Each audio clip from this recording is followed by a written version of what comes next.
அடிக்குதா? மணி அதுக்குள்ளே ஆயிடுச்சு 6 மணி.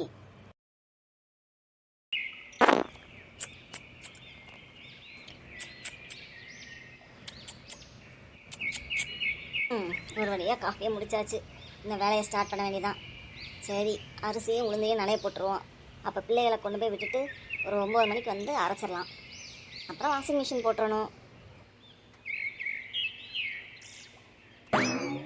சக்தி, செம்பங்க கீழே அந்த டயரில் தான் இருக்கும் பாருங்க. இன்னைக்கு என்ன காலையில இட்லியா? ஆமாம். சட்னிலாம் அரைச்சாச்சா? இல்லைங்க, இன்னைக்கு சாம்பார் தான். எந்திரிச்சு வரும்போதே கரண்ட் போயிடுச்சு. நான் வேற அதை பார்க்காம அரிசியும் உளுந்தம்பருப்பையும் நனைய போட்டேன். இப்போ எப்போ கரண்ட் வந்து எப்படி அரைக்க போகிறேனோ தெரில. வாஷிங் மிஷினில் வேற துணி நிறைஞ்சு கிடக்கு, அதை வேற போடணும். இது கரண்ட் தானே, அது வந்துடும். உங்கள் ஃப்ரெண்டு யாரும் ஈபியில் வேலை பார்க்குறாங்களா? அப்படியே கரண்ட் வந்துரும்ல, அதனால சொன்னேன். சக்தி, 2 சீரகம் இருந்தா இதுல போடு. இருங்க, இந்த வரேன். அப்படியே 2 வெந்தயமும் எடு. இந்தாங்க, என்னென்னத்தெல்லாம் உள்ளே போடணுமோ நீங்களே போடுங்க. எடி, 2 ஜீரகமும் 2 வெந்தயத்தையும் போடு. நானே கரண்ட் இல்லைன்னு டென்ஷனில் இருக்கேன். தயவுசெய்து இந்தாங்க அஞ்சல் பெட்டியை வாங்கிக்கோங்க. அதில் கடுகு, உளுந்தம்பருப்பு, மிளகு எல்லாம் கிடக்கு. எதெல்லாம் போட்டு இந்த தண்ணியை குடிக்கணுமோ குடிங்க. தயவுசெய்து என்னை படுத்தாதீங்க, டென்ஷன் ஆயிடுவேன். பெற குடுமா தாயே, கரண்ட் வந்துரும் சொன்னா இப்படி கோவப்படுற. அப்புறம் என்ன செய்ய? காலையில டிஃபனை முடிச்சுட்ட, சாம்பார் வச்சுட்ட, அப்புறம் என்ன? மத்தியானத்துக்கு வேண்டாமா? ஏன் மத்தியானத்துக்கு என்ன செய்ய போற? மோர் குழம்பு வைக்கலாம்னு நினச்சேன். ஊற போட்டிருந்தேன், அதான் அதுக்குள்ளேயும் கரண்ட் போயிடுச்சே. என்னத்த பண்ண எனக்கே தெரில. சரி, அப்ப பேசாம இட்லியே கொடுத்து விடு. அந்த பொடுசு இருக்குல்ல, அது சாப்பாடு தான் கேட்கும், இட்லிலாம் கொண்டு போகாது. எடி, பிள்ளைங்க நம்ம சொல்றத கேட்கணும். ஐயோ சாமி, விடுங்கப்பா. இப்போ என்ன, நான் என்ன பண்ணணும்னு யோசிச்சுட்டே நான் பண்ணிக்கிறேன். நீங்கள் அமைதியாக தண்ணி குடிக்க தானே வந்தீங்க, குடிச்சிட்டு போங்க. எங்க அம்மாலாம் அவ என்ன கொடுக்காளோ அதைத்தான் நாங்க சாப்பிடுவோம். இல்லைன்னா தொடைய திருவிடுவா. இவ என்னமோ பிள்ளை இஷ்டத்துக்கு ஆடிக்கிட்டு இருக்கா. கொஞ்சம் வெந்தயம், கொஞ்சம் ஜீரகம் இதை போட்டு குடிச்சா ரொம்ப உடம்பு குளிர்ச்சியா இருக்கும். அது யாருக்கு புரியுது? அதை தூங்காத பாரு. பிள்ளைகளை விட்டுட்டு வந்துட்டு படுத்தவங்க தான். இப்போ மணி என்ன ஆகுது? 12 ஆகுது. இன்னும் காலையில் கூட சாப்பிடல. ஏங்க ஏங்க சாப்பிடலையா? மணி என்ன ஆகுது? சக்தி, கொஞ்சம் டயர்டா இருக்கு. இப்ப எனக்கு பசிக்கல, இருக்கட்டும். பசிக்கலையா? ஆமா, வயிறு பசிக்கவே இல்லை. கொஞ்ச நேரம் தூங்குறேன். கரண்ட் வந்துருச்சா? கரண்ட் எங்கே வந்தது? கரண்ட் எல்லாம் ஒன்றும் வரல. சரி, என்னை ஒரு 1:30 போல எழுப்பிவிடுனா? ஏங்க காலையில் சாப்பிடலையா? வேண்டாமா, சொன்னா கேளு, வயிறு சரியில்லை. உங்களுக்காக தாங்க இட்லியை வச்சேன். நான் மத்தியானம் அதையே சாப்பிட்டுக்கிறேன். எனக்கு மத்தியானம் வேற ஒன்றும் வேண்டாம். அப்போ மத்தியானம் நான் வேற ஒன்றும் வைக்க வேண்டாமா? பிள்ளைகளுக்கு லெமன் சாதம் கொடுத்து விட்டேன். நம்மளுக்கு ஏதாவது குழம்பு காய் வைக்கணும்னு நினச்சேன். இப்போ வைக்கணுமா வேண்டாமா? நீங்கள் மத்தியானம் இட்லியே சாப்பிட போறீங்க? ஆமா, நீ வேற ஒன்றும் செய்ய வேண்டாம். நான் இட்லியவே மத்தியானம் சாப்பிட்டுக்கிறேன். தூங்கியாச்சு. சரி, அப்போ இன்னைக்கு நம்மளுக்கு வேலை இல்லை. மாவு அரைக்க முடியல, வாஷிங் மிஷின் போட முடியாது, என்னதான் செய்ய? வீடியோவும் ரெடி பண்ண முடியாது. சரி, அப்போ என்ன கடன் இருக்குது, எத்தனை வருஷம் இருக்குது, அதையாவது உட்காந்து எழுதுவோம். அப்பா, இந்த வீட்டில் எத்தனை பேனா வாங்கி வச்சாலும் இருக்க மாட்டேங்குமா? யார்? இந்த அபி தான் எடுத்துகிட்டு போயிருப்பா. இப்போல ஏன் தான் இப்படி இருக்கோ? இன்னும் வாங்கி வைக்க முடியல. வீட்டில் வாடகை கிடையாது. ஆனால் இந்த வீட்டோட இஎம்ஐ அது ஒரு 12,000 ரூபா. இன்னும் எத்தனை வருஷத்துக்கு இருக்குது? வருஷம் கிடையாதே, எத்தனை மாதம்? கிட்டத்தட்ட ஒரு 110 மாதம் இருக்குது. 110 மாதம்னா ஒரு வருஷத்துக்கு 12 மாதம்னா வயிற்று 12 120. சரி, அப்போ அது ஒரு 9 வருஷம் இருக்குது. அப்புறம் யமுனாட்ட வாங்கின லோனு மாதம் 4,000. அது முடிய இன்னும் ஒரு 36. ஆமாம், 3 வருஷம் இருக்குது. அப்புறம் வேற என்ன? ஆமாம், சொசைட்டி இருக்குது. சரி, ஒரு வழியாக இப்போ வரவு என்ன, அதில் எவ்வளவு லோனுக்கு பிடிக்காங்க, இந்த லோனில் எந்த வருஷம் முடியும் அப்படின்னு எல்லாம் எழுதிட்டோம். இன்னும் இதெல்லாம் இப்போ கொஞ்சம் இந்த எல்லா லோனும் முடியவே இன்னும் 10 வருஷம் ஆகும். மொத்தம் இவங்களுக்கு சர்வீஸ் இருக்கிறது 16 வருஷம். 10 வருஷம் முடியும், சரிதான். ஆனால் அது வரைக்கும் சமாளிக்கணுமே. கரண்ட் வந்துருச்சு. சரி, அப்போ போய் மாவையாவது அரைப்போம். என்ன அதுக்குள்ளேயும் போயிடுச்சு? சரி, இப்போ மாவை போட்டு அரைச்சிடலான்னு நினச்சேன். உளுந்து ஊற போட்டு 3 மணி நேரம் ஆயிடுச்சு. ஃப்ரிட்ஜில் இருக்கிற ஜில்னஸ்லாம் வச்சுருக்கேன். ஐயோ கடவுளே, இந்த பெரிய லோனு 12,000 ரூபா பிடிக்கிறது, வீடு இதெல்லாம் முடிஞ்சால் கொஞ்சம் கை செலாத்தலாம் இருக்கலாம். இப்போ வீட்டுக்கு இப்போ எல்லா லோனும் பிடிச்சது போக வரவே 10,000 தான் வருது. ஆனால் செலவு 15,000 பக்கத்தில் வருது. என்ன பண்ணுறது? எனக்கு ஒன்றும் புரியல. ம் ஏதாவது சம்பாதிக்கிறதுக்கு வழி பண்ணணும். சப்பா கரண்ட் வருது, வந்துட்டு போயிடுது. என்ன டிரான்ஸ்ஃபார்மர் எதுவும் வெடிச்சிருச்சா? வரவும் போகவுமா இருக்குது. உருப்படியாக ஒரு மாவையும் அரைக்க முடியல, உருப்படியாக ஒரு வேலையும் செய்யவும் முடியல. சாப்பிட்டாச்சா? ஆமாம், காலையில் பீட்ரூட் பொரியலும் ரசமும் வச்சுருந்தேன். அவர் இப்போ சூடாக சாதம் வடித்து வச்சுருந்தாரு. வேலைக்கு போயிட்டு வந்துட்டு ட்ரெஸ்ஸை மாற்றிட்டு முகங்கை கால் கழுவிட்டு சாப்பிட்டு முடிச்சாச்சு. எப்பா கரண்ட் இல்லாதனால வீட்டுக்குள்ளே இருக்க முடியல. இல்லாட்டி கொஞ்ச நேரம் படுத்துக்கிட்டு செல்லை பார்த்துக்கிட்டு இருப்பேன். எங்கே முடியலையே, உள்ளே இருக்க முடியல. என்ன பேரன் என்ன தூங்குறானா? ஆமாம், இவ்வளோ நேரம் காலையிலேருந்து கரண்டே இல்லாதனால தூங்கவே இல்லை. அப்புறம் அவனாலேயே முடியல, அப்படியே சொக்கி சோஃபாலேயே படுத்து தூங்கிட்டான். அவனை இப்போ தூக்கி தொட்டில் போட்டிருக்கேன். அவங்க தாத்தா உட்காந்து அந்த விசிறியை வச்சு விசிறிக்கிட்டு இருக்காங்க. என்ன மருமக சமைச்சு வச்சுட்டு போயிட்டாளா? ஆமாம், சூடாக என்னத்தை சாப்பிட, அதனால் காலையே செஞ்சு வச்சுருந்துட்டேன். நம்மளால் பிள்ளையும் பார்த்துக்கிட்டு சமையலும் எங்கம்மா பண்ண முடியுது? முந்தியாவது சரி அவள் கூட்டு பொரியல்னு வச்சுட்டு போயிடுவா, நான் சாதத்தை மட்டும் சூடாக வடிச்சுக்கிடுவேன். இப்போ இந்த பையன் 2 வயசாயிடுச்சா, அங்கே இங்கேயும் ஓடிக்கிட்டு செஞ்சுக்கிட்டு எங்கே கொஞ்ச நேரம் அந்த பக்கம் இந்த பக்கம் நகர முடியல. ஏன் ஒரு பாத்ரூம் கூட போக முடியல. அவங்க தாத்தாட்ட கொடுத்துட்டு போக வேண்டியிருக்கு. அவங்க தாத்தாட்டையும் இருக்க மாட்டேங்கிறான். அதனால் சாதம் சூடாலாம் வைக்கிறதில்ல, நீயே வச்சிருமான்னு சொல்லியாச்சு. ஆமாம், 2 வயசில் பிள்ளைங்க துருன்னு தான் இருக்குங்க. வேறு என்ன செய்ய, நம்ம தான் கங்கொத்தி பாமா பார்க்கணும். என்ன கரண்ட் இல்லாதனால எல்லாம் வெளியே உட்காந்தாச்சா? என்ன வழி விடணுமா சக்தி? இல்லைக்கா இல்லைக்கா, நான் இப்படியே போயிடுவேன். கரண்ட் இல்லை, அதனால் சும்மா வெளியே உட்காந்து பேசிக்கிட்டு இருக்கோம். என்னம்மா உங்கள் பேரன் தூங்குறானா? ஆமாம்மா, இப்போ தான் தூங்குறான். தொட்டிலில் கிடத்திருக்கு. அதான் காலையிலேருந்து கரண்ட் இல்லையே, அப்போதெல்லாம் சத்தம் பயங்கரமாக கேட்டது. இப்போ சத்தத்தையே காணுமே, அதான் கேட்டேன். ஆமாம்மா, காலையிலேருந்து ஒரே கத்திக்கிட்டே கிடந்தான். இப்போ அழுத்து போய் தூங்குறான். நீங்கள் எப்போக்கா வேலை முடிஞ்சு வந்தீங்க? வந்துட்டேன் சக்தி, 3 மணிக்கெலாம் வந்தாச்சு.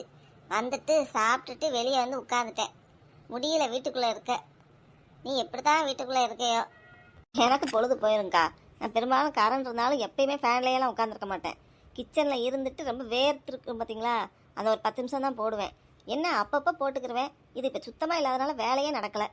மாவுக்கு போட்டிருந்தேன், மாவு அரைக்க முடியல. வாஷிங் மிஷின் போடணும்னு நினச்சிருந்தேன், முடியலை. சரி அதான் கீழே காய போட்டிருந்தேன் துணியை, அதையாவது எடுத்துகிட்டு வந்து மடிப்போம் தாங்க போகிறேன்.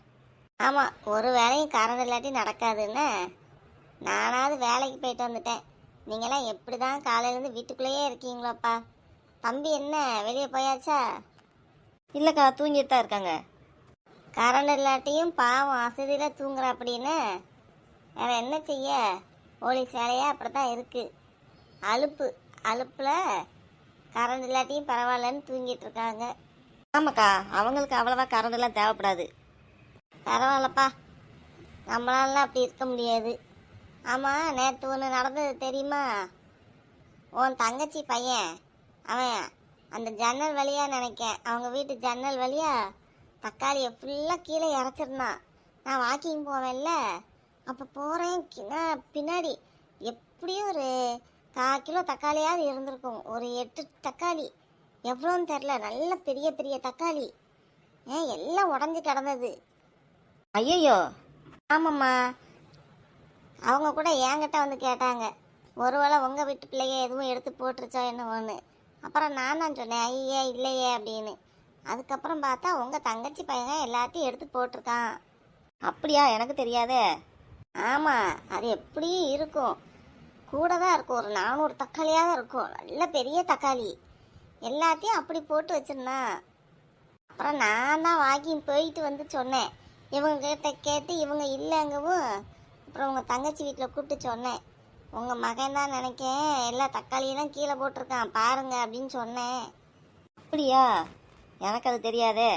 சாப்பிட்டாச்சா? ஆமாக்கா சாப்பிட்டேன். பிள்ளைகளுக்கு என்ன கொடுத்து விட்ட? அக்கா, மோர் குழம்பு வைக்கணும்னு நினச்சேங்க்கா.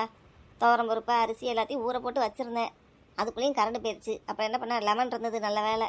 அதனால் லெமன் சாதம் போட்டு ஏற்கனவே மோர் குழம்புக்கும் வெண்டைக்காய் தான் பொரிச்சு வச்சுருந்தேன், அதனால் அப்படியே கொடுத்து விட்டாச்சு. இவங்க இன்னும் காலையில் சாப்பாடே சாப்பிடாம தான் தூங்கிட்டு இருக்காங்க. காலையிலே இன்னும் சாப்பிட்லையா? ஆமாக்கா, பிள்ளைகளை விட போனாங்க. யார்கிட்ட பேசிட்டு வந்தாங்களா என்னன்னு தெரில, ஆனால் வீட்டுக்கு வந்ததே லேட்டாக தான் வந்தாங்க. வந்ததுலேருந்து இப்போ தூங்கிட்டு தான் இருக்காங்க.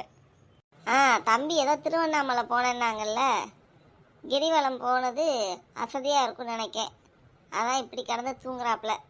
ஆமாக்கா, அதான் நானும் டிஸ்டர்ப் பண்ணல. அவங்க நான் இட்லியே சாப்பிட்டுக்கிறேன்ட்டாங்க. இல்லாட்டி வேறு ஏதாவது வைக்கணும்னு நினச்சேன், குழம்பு ஏதாவது. சரி, இப்போ அவங்க நான் இட்லி சாப்பிட்டுக்கிறேன்னு சொன்னதுனால அப்படியே விட்டுட்டேன்க்கா. சரிக்கா, போய் துணி எடுத்துகிட்டு வரேன். சரிம்மா. என்ன அவங்க பேரன் அழுகிற மாதிரி சத்தம் கேக்கு? முழிச்சிருப்பான், அவ்வளோதான். 1 மணி நேரம் தான் தூக்கம். சரி, அப்போ நானும் கொஞ்ச நேரம் உள்ள போய் படுக்கேன். நீங்களும் போய் என்னன்னு பாருங்க. சரிம்மா.